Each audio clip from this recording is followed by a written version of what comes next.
Your eyes sweep the receiving table and all the gifts there. Isn't it impolite to attend a wedding without bringing a gift? But what do you have that would make suitable gift? You take out the bottle of wine you first got in the hotel, and you put it on the table. It's like it was meant to be a wedding gift all along. Well, that's that then. You hurry down the aisle, determination in your every step as you confront the trio on the dais. Oh, I'm so glad you could join us, Vanessa. James and I have gotten married so many times already. We've never had a priest and a maid of honor before. Just what the hell is going on here? You let my uncle go! Vanessa, surely you put some of it together by now, haven't you? Or are you really that stupid? I'm not stupid. I'm pissed off.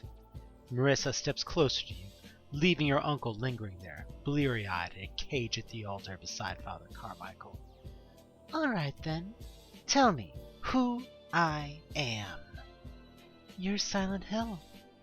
So, you haven't killed every one of your brain cells? That's right. This town and I are one. But how? How can a town be a person? Funny, that's just what Father Carmichael wanted to ask me. He's been trying to hunt me down for ages, and you finally led him to me. Since you've both worked so hard to get here, I'll tell you a story. Once upon a time I was free, a being sleeping under the land like a dark reflection. There was no pain, no loneliness, no anger or fear, no consciousness at all. I simply was, and it was good. But then new people came with new ideas. They wanted to shape me, to worship me, to give me form, to make me do their bidding. Marissa steps forward towards you as her image shimmers and changes. Once upon a time, there was a little girl who nobody loved. Everyone hated her, called her names, and beat and bullied her. And finally they burned her up in order to bring their God in this world. But she didn't die, because the God really did go into her. And with the power of the God, she sends part of her soul to be reborn, wishing only for someone to love and care for her. And her wish came true. She had a wonderful, loving daddy far away from this town. But even then, a part of her was still here, and that part laid for years, suffering and suffering with the God inside her. Until one day she called out, and her other half came home, and her daddy came too. And her daddy fought through all her fear and her anger, and all the people who wanted to hurt her, because he loved her so much. And he made her whole. He saved her and took her home, even with a part of me inside her. But I can't leave. I can never leave this place. I am this place. This is hell, and I am hell, and I am in hell. Isn't it a funny story? Aren't you glad you know it? It feels like you're in a trance. You can't move. Is this her power, or just the result of your shock, holding you in place? You don't have anything to say? You don't like my story? Well, I don't like it either. The people here made me a monster, and I've punished them for it again and again. Just like I punish anyone who comes here with darkness in their heart. Because that's who I am. That's all I have. That, and watching the people of town who are so happy, going on their vacations, at the amusement park, at the hotel, by the lake. Even now, I can see them. All their happiness, their love, things I could never have. But then, one day, your uncle came to my borders. And there was darkness in his heart, sure enough. But there was good, too. No matter what his intention in killing her, he really did love Mary. Oh, so much. He came here with her body to kill himself. He was so sad at what he had done. And I thought, what if I could be Mary? Why couldn't I? In my borders, reality is what I say it is. I could be whoever I wanted. I'd be the best Mary I could be, the exact Mary he wanted. Better than the real Mary. And I was, for a while. But he always remembers, somewhere deep down, and I get sick, and he gets sad. And we play our twisted game like a pretty little dance, over and over again. Oh, I don't know how many times. But for a little while, every time, we're happy. And then you came along, trying to spoil everything, trying to take James away from me, and I hated you. I didn't even want to punish you at first. I just wanted you to leave. But you wouldn't go. Of course I wouldn't go. I had to get my uncle. Of course. That's when I realized you and I are so very much alike. Marissa puts her hand on your warm cheek. It's almost uncanny when you think about it. I guess you're not wrong. We're both hurting. We both love James. Why don't you stay here with us? Do you really have anything to go back to? Anything you care about out in the world? I didn't think so. I know you, Vanessa. I can see your desires and your fears. Stay here with me, Vanessa. We could be friends. We could even have a double wedding. The cages fall and your uncle steps out of it. Carmichael, who looks dazed, stays where he is. James comes towards you. There's a soft smile on his face as he reaches out.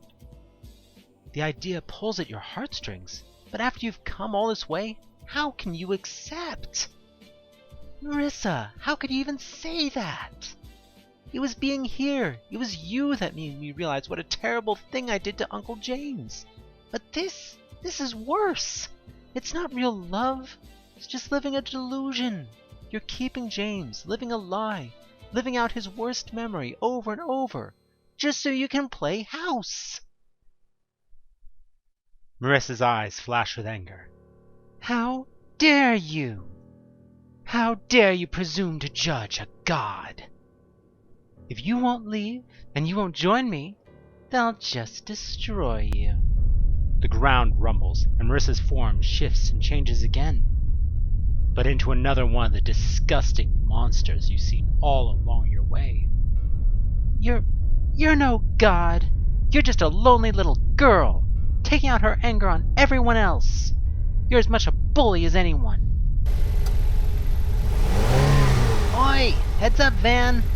Out of nowhere, Evelyn smashes the car into the huge monster, stunning it momentarily. Get in! You're caught for just a moment, trying to get your uncle and bolting for the car alone. The second that you hesitate is unfortunately enough. The Marissa creature grabs both you and your uncle in its huge tendrils. Ah, fuck! Hold on, Van, I'm coming! You don't have time to watch what Evelyn is doing, however, as the monster drags you higher and higher into the air towards her gaping maw. There's no escaping now, Vanessa. Time for a really good comeback. Fuck you, bitch! Yeah, that was perfect. You struggle to grab your gun from your side, level at the beast. You fire a shot, hitting her square in the face. Ah! Do that again! I dare you! In her other tendril, she brings James up, holding him in front of her face. However, as she writhes and flails, you're sure you can get a clean shot in. You hope. You hold your aim. Wait for it. Wait for it. Now! You shoot again, and the creature flails in pain and fury. You can feel its tendril loosen. Too bad you're 60 feet up. Vanessa! I'll catch you! You look down to see Evelyn, who's been climbing the beast and taking chunks out of it with his pipe. He has his arms outstretched. Despite the height, you take a breath, and you let go. Oof! Gotcha! Come on, girlie! Let's get out of here. He drops the rest of the way down, and the two of you stumble to your feet.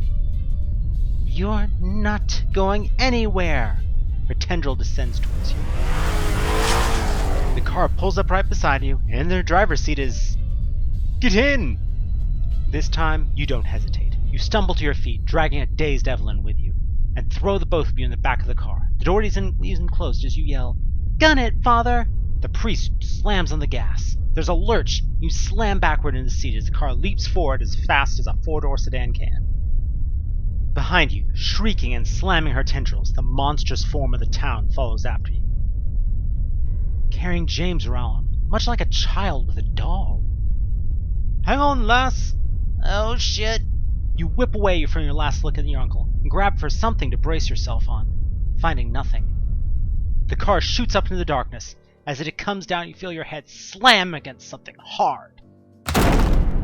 Ah, You jerk up from where you're laying on a soft bed, look around in shock and fear. Easy there, Missy. You're safe. Where are we? I believe it's called Motel 6, a few miles out of town. It seemed a bit safer than returning to the church just yet. The last of the fear drains out of you, and you slump down on the bed, somehow still exhausted. Is Evelyn okay? I asked him to get some coffee. We've been waiting for you to wake up for a few hours. Oh, jeez, how'd we get out? Through the grace of God, I'm sure. That, and not giving in to despair or falsehood. Punched a hole right through her sphere of influence. What do you mean? I've been researching her and her cult for decades. What she said to you put the last pieces of the puzzle together. She and those heathens may believe her the ultimate master of this town, and everyone in it. But if you're confident in yourself and you have your heart right, she's got no power to hold you there. You mean she can only punish you if you think you deserve it?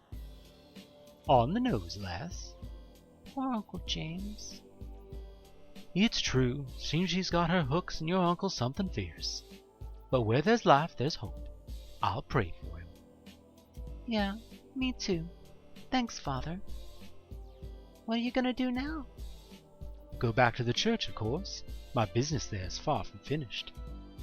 And of course I can't leave dear Sister Edith alone. You're not afraid? I have faith, lass. In God, yes. But in my duty, too. You think I should go back? What does your heart tell you? I think it's time for me to go home. Hey, hope I'm not interrupting anything. Evelyn! Glad to see you up, girlie. Would have been a shame we gone through all that bullshit only for you to die. Yeah, I guess. You too. Evelyn offers you a coffee, and you sit up, giving it a sip. You are so glad to taste it again. Right now it's the best coffee you've ever tasted. What'd I miss? We were talking about our plans, now that we're out. I was saying it's time for me to go home. Guess I really don't have any plans. Well, in that case, why don't you drive the lady home? I'm not sure she's in any shape to be doing it herself. I couldn't ask that. I live hours away. I don't mind the drive. I don't think I'm very good company. You're as good a company as I am, or anyone else I know. Besides, I think I'd like to have someone with me when I face my mom.